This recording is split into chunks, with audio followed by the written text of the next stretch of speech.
Rajagopal Reddy sir దగ్గరికి వెళ్ళావు. పోగానే ఏం చెప్పాడు? ఏం చూసావు? ఏం చెప్పావు అతనికి? సార్‌కు ఇది అంతా చెప్పిన తర్వాత నీ మనవని బాధ్యత నాదే అన్నాడు. తర్వాత ఏ డాక్టర్‌కి చూయించుతా నేను ఆ ఖర్చు నేను భరిస్తా. నీ మనవనికి ధైర్యం చెప్తున్నా నీకేం భయం లేదు. హ్మ్. చేపిస్తా అని ఒప్పుకున్నాడు. ఆయన దయ సల్లగుండాలని మేము కోరుకుంటున్నాం. ఒకసారి ఎమ్మెల్యే రాజగోపాల్ రెడ్డి నేను ఆర్థిక సాయం చేశా, నీ మనవన్ని బతికిస్తా అని చెప్పినప్పుడు ఏమనిపించింది తాత ఒక్కసారిగా నీకు? నాకు ఏమనిపించింది సార్, నాకు దుఃఖం వచ్చింది సార్. నా హ్మ్. కొడుకు పోయిండు, హ్మ్. కోళ్ళు పోయింది. హ్మ్. నా భార్య చనిపోయి 25 సంవత్సరాలు అయింది సార్ నాకు. హ్మ్. అయినా నా మనముడు ఒక్కడు దక్కాలే.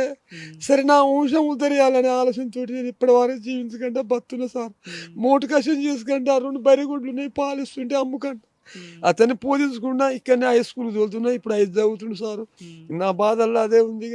నా కొడుకు పోయినా, నా కోడలు వెళ్ళిపోయినా, నా మనవడు ఒక్కడన్నా బతకాలనే ఆ హ్మ్. దేవుణ్ణి ప్రార్థిస్తున్నా. హ్మ్. ఇది నా బాధ్యత సార్. ఎంతొస్తది రోజుకు? నెలకు ఎంత ఖర్చొస్తది? నెలకు ఒక ఎట్లా? 5,000 ఖర్చు వస్తుంది.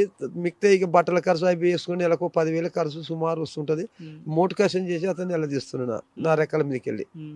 ఇది ఏంటి నీకు భూమి లేదా? ఇల్లు లేదా? మనం చూస్తే ఇది మొత్తం గూడా వ్యవసాయ కుటుంబంలో ఉన్న వ్యవసాయం కొట్టంలాగానే ఉంది కానీ ఇంతకుముందు నాకు ఉండే భూమి ఇల్లు ఉండే అన్ని ఉండే. నా కొడుకు ఆర్థిక ఇబ్బందితో చనిపోయింది కాబట్టి గడ్డి మందు అయితే 14 లక్షలు ఖర్చు పెట్టి అంత అమ్మిన హ్మ్. అయిపోయింది. నా కోడలు వెళ్ళిపోయింది. హ్మ్. పిల్లగాని బతుకొని ఉండమంటే ఉండనని ఆమె వెళ్ళిపోయింది. వెళ్ళిపోయిన తర్వాత హ్మ్. ఇప్పుడు ఒక 7, 8 సంవత్సరాల నుంచి వచ్చి ఇక్కడనే ఇక ఏం జీవించుకుంటా. చెప్తుంటాడు బాబు?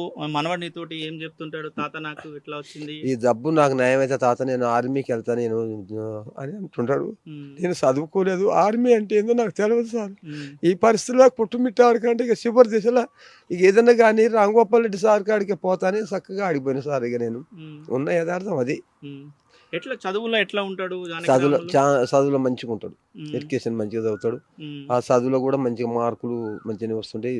ఆ- డాక్టర్లు ఏం చెప్తున్నారు? మొత్తం గూడా ఈ తలసేమియాకి సంబంధించిన వ్యాధి గురించి ఏం చెప్తున్నారు? అది పరీక్ష చేయాలి. ఈ బెడ్ అనేది ఢిల్లీకి పంపితే ఢిల్లీ నుంచి పరీక్ష వస్తది. ఆ పరీక్ష వచ్చినాక ఆపరేషన్ చేయవలసి వస్తది అని హ్మ్. చెప్పిండ్రు. హ్మ్. ఆ విధంగానే పోరాడుకుంటూ వస్తున్నా సార్. హ్మ్. ఎంత ఖర్చొస్తదని చెప్తున్నారు మరి? దాదాపు మొదలు ఆపరేషన్ ఖర్చు 15 లక్షలు అన్నారు. హ్మ్. మళ్ళా రెండోసారి ఉండి సార్ మరి ఎట్లా 15 లక్షలు పోసినా నా మనవడు బతడంటే ఆయన దగ్గర బోనస్ కావాలి. ఆ బోనస్ ఎక్కియాలంటే హ్మ్. దానికి 10 లక్షలు అయితే ఆ బోనస్ కొనాలంటే ఆ పిల్లగాని దగ్గర బోనస్ కొనాలి. హ్మ్. ఆ బోనస్ కొనాలంటే ఆయన ఎంత ఖరీదంటో అంత ఖరీదు పెట్టి మనం కొనాలి. హ్మ్. ఆర్థిక ఇబ్బంది అయిద్ది. మరి నీ వల్ల అయిద్ది అని అంటే నా వల్ల కాక నేను కోమటిరెడ్డి రాజగోపాల్ రెడ్డి కాడికి వెళ్ళిన సార్ నేను ఇక. హ్మ్. ఇది నా పరిస్థితి.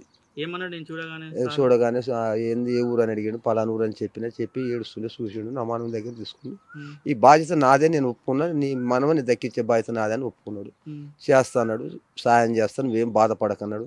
హ్మ్. పంపించాడు. నిన్న రాజగోపాల్ రెడ్డి సార్ గూడా చూసి, నీ మనవడు ఈ బాధ చూసి నా గుండె గూడా తరక్కపోతుందని గూడా అన్నాడు. అతను చెప్పినట్టు పరిస్థితి కనపడుతుంది. అవునా? ఆ సందర్భంలో ఎట్లా అనిపిస్తుంది తాత? అప్పుడు ఇగ నేను అసలు దేవుడు అనుకున్నా సార్ నేనిగ. నా హ్మ్. భవిష్యత్తు నేను అనుకున్నాగా సరే నాకు ఏనాడు చేసిన పుణ్యం గాని హ్మ్. ఈయన దేవుడు హ్మ్. అనిపించింది నా బాధ్యత. ఇక హ్మ్. నా మనవడిని బతికిస్తా అంటుండు కదా అనే బాధ్యత నేను ఒప్పుకున్నా సార్. హ్మ్. ఇది నా బాధ్యత అంతా అది. హ్మ్. ఇక సార్‌ని చూడగానే ఏడిస్తే నా మనవని దగ్గర తీసుకుండు. హ్మ్. ఏడవకన్నాడు. నాకు పెద్ద బాధ అనిపిస్తుంది. నీ భార్య లేదు, నీ కొడుకు లేడు. హ్మ్. సరిగ్గా దానికి తగిన ఖర్చు నేను బాధ్యత ప్రభుత్వం నుంచి సాయం చేపిస్తా, పెట్టిస్తా, హ్మ్. బతికిస్తా అని చెప్పాడు. సార్ గూడా ఆళ్ళకి సంబంధించిన ట్రస్ట్ నుంచి గూడా ఏర్పాటు చేస్తామని గూడా ఆ! చెప్పినట్టుంది. ఏ ఏర్ ఏమన్నా మీకు చెప్పారా? ట్రస్ట్ వాళ్ళు ఎవరైనా మాట్లాడారా? ఎవ్వరు సారే అన్నాడు. అన్నీ నేనే చూసుకుంటా. హ్మ్. దానికి తగిన ఖర్చు ఎంతైనా నేను భరిస్తా అని ఒప్పుకున్నాడు సార్. హ్మ్. ఇది.